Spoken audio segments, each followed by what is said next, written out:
L'équipe de Quel Temps est partie à la rencontre de la famille de Houters qui produit depuis peu des sapins de Noël sur une trentaine d'hectares. Une culture qui suit les grands principes de l'agroécologie. Une rencontre signée Gilles Lejeune et Jugurtha Sahraoui avec Olivier Goris, également direction en Haye, dans la ferme de Granges.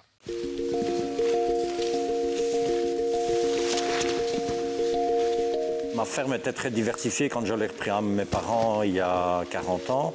On avait de l'élevage laitier, bovin, enfin viandeux. Et puis le bétail viandeux, j'ai arrêté en 2011 et c'est à partir de 2012 qu'on a commencé à planter les premiers sapins de Noël. Depuis lors, Stani consacre une trentaine d'hectares à la culture de sapins. Et depuis quelques années, sa fille aînée Anne-Sophie l'a même rejoint pour l'épauler dans cette entreprise. Ça, c'est un sapin qui est très prometteur, déjà parce qu'il a une belle grosse couronne ici au-dessus avec 6 branches et déjà des belles couronnes, il est déjà bien touffu de départ. C'est un sapin qui a été planté en 2016, qui a bien résisté aux différentes sécheresses de ces dernières années. On voit qu'on a déjà travaillé dessus, on a déjà taillé certaines branches pour déjà lui donner une forme qui ne parte pas trop large mais qui monte. On peut commencer déjà à récolter les sapins à partir de 80 cm, mais ça en général on les récolte pour un peu laisser de la place à leurs voisins. Mais la taille idéale que la plupart des gens cherchent, c'est plutôt entre 1,50 m et 2,50 m. Mais pour arriver à cette hauteur, le sapin doit éviter bien des pièges, tendu par la météo. Il y a beaucoup de facteurs qui peuvent empêcher un sapin d'être beau. Le seul, je dirais, qui peut l'empêcher de survivre, c'est vraiment la sécheresse. Donc les plantations ont vraiment du mal à démarrer.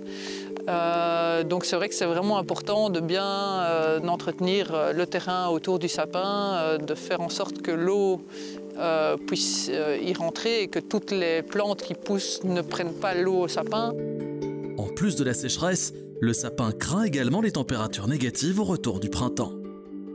Donc comme vous voyez ici, ce sapin-ci, il a subi des dégâts de gel printanier. Donc c'est-à-dire qu'il a débourré, donc les bourgeons se sont ouverts très tôt dans la saison, parce que c'est le côté sud, le soleil a donné dessus, les bourgeons se sont ouverts, et puis il y a eu un coup de gel tardif, fin avril, début mai probablement, de -1, -2 degrés, ça suffit, et ces bourgeons qui avaient débourré sont gelés. Pour avoir une belle culture de sapin, il faut avoir la météo avec soi, il faut un peu de chance, il faut quand même bien choisir ses parcelles. Il y a des parcelles qui sont plus exposées, justement, comme je viens de le dire, au gel tardif. Il ne faut jamais mettre des sapins de Noël dans des fonds de vallée, etc. Anne-Sophie et Stani ont fait le pari d'une culture de sapin plus raisonnée qui s'inspire de l'agroécologie. Plus aucun intrant chimique n'est utilisé sur leur parcelle. Et pour éviter l'usage d'herbicides, ils ont fait le choix d'implanter un nouveau couvert végétal. On a choisi un trèfle blanc nain pour qu'il y ait une couverture de sol, mais la plus courte possible, la plus rase possible, pour que l'air continue à bien circuler en dessous des sapins. On n'a pas besoin de mettre d'engrais. En plus, le trèfle, c'est une légumineuse, donc il a en plus l'intérêt de capter l'azote de l'air et de le restituer dans le sol, et du coup d'en faire profiter le sapin. Donc pas besoin d'engrais, pas besoin de fongicides, vu qu'on entretient les parcelles et qu'on tond ce trèfle pour le maintenir à une certaine hauteur, et donc que l'air circule bien dans les sapins, donc pas de risque de champignons, donc pas besoin de fongicides et pas besoin d'herbicides, vu que le but est de le maintenir, le trèfle, et donc on n'a plus besoin d'intrants chimiques. Résultat des courses, le sol de leur culture s'est considérablement enrichi au cours des dernières années.